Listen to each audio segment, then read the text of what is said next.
వే gold trusted gold buyers మీరు తాకట్టు పెట్టిన బంగారాన్ని విడిపించి ఈ రోజు ఉన్న మార్కెట్ ధరకు కొనబడను. సీనియర్ ఐపీఎస్ సునీల్ కుమార్ కు చుక్కెదురైంది. సస్పెన్షన్ లోనే పదవి విరమణపై క్యాట్ ను ఆశ్రయించారు సునీల్ కుమార్.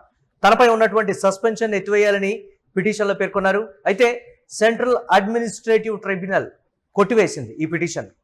సునీల్ కుమార్ సస్పెన్షన్ ను క్యాట్ సమర్థించినటువంటి పరిస్థితి ఉంది. ఇవాళ రిటైర్మెంట్ సందర్భంగా తనకు సస్పెన్షన్లోనే ఉన్నటువంటి సునీల్ కుమార్ను రిలీవ్ చేసింది ప్రభుత్వం. ఏదైనా సరే అంటే గతంలో ఏబి వెంకటేశ్వరరావు కావచ్చు, ప్రస్తుతం శ్రీలక్ష్మి ఐఏఎస్ శ్రీలక్ష్మి కూడా ఈ రోజే రిటైర్ అవుతున్నారు.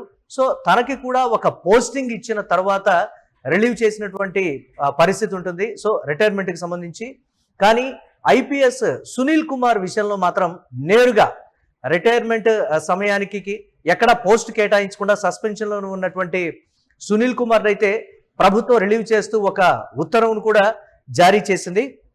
అయితే దీనికి సంబంధించి డీటెయిల్స్ ఒకసారి చూస్తే సునీల్ కుమార్ భార్య ఇచ్చినటువంటి స్టేట్మెంట్, ప్రభుత్వానికి ఒక విన్నపాన్ని ఇచ్చారు ఆమె.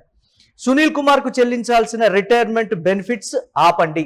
ఇది సునీల్ కుమార్ భార్య ప్రభుత్వాన్ని విన్నవించినటువంటి పరిస్థితి. ఆయన భార్య అరుణ ఈ సందర్భంగా రాష్ట్ర ప్రభుత్వాన్ని అయితే కోరారు. భర్తపై తాను 2017లో గృహహింస, వరకట్న వేధింపుల కేసు నమోదు చేశారని, ఇప్పుడు ఆయనకు బెనిఫిట్స్ ఇస్తే తన జీవనోపాధికి ఇబ్బంది కలుగుతుందని ఆమె ప్రభుత్వానికి సమర్పించినటువంటి వినతిపత్రంలో కూడా పేర్కొన్నారు. ఈ పరిణామాల మధ్య ప్రభుత్వం సోమవారం ఆయన పదవి విరమణకు అనుమతిస్తూ జీవో జారీ చేసింది. అయితే ఆయనపై ఉన్నటువంటి కేసుల విచారణల తుది తీర్పు అలాగే కేంద్ర మార్గదర్శకాలకు లోబడే రిటైర్మెంట్ ప్రయోజనాలు కూడా ఉంటాయని సిఎస్ స్పష్టం చేయడం జరిగింది. కాగా సునీల్ కుమార్తో పాటు మరో సీనియర్ ఐపీఎస్ అధికారి మాదిరెడ్డి ప్రతాప్ కూడా మంగళవారం పదవి విరమణ కానున్నారు.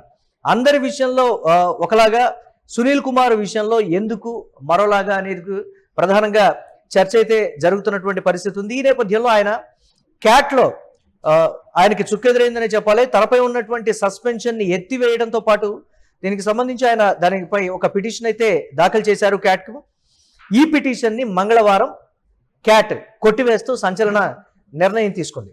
అలాగే సునీల్ కుమార్ అభ్యర్థనను క్యాట్ అయితే తోసిపుచ్చింది. ఆయన సస్పెన్షన్ను సమర్థించింది. తీవ్ర అవినీతి ఆరోపణలు ఎదుర్కొంటూ సునీల్ కుమార్ సస్పెన్షన్లో ఉన్నారు.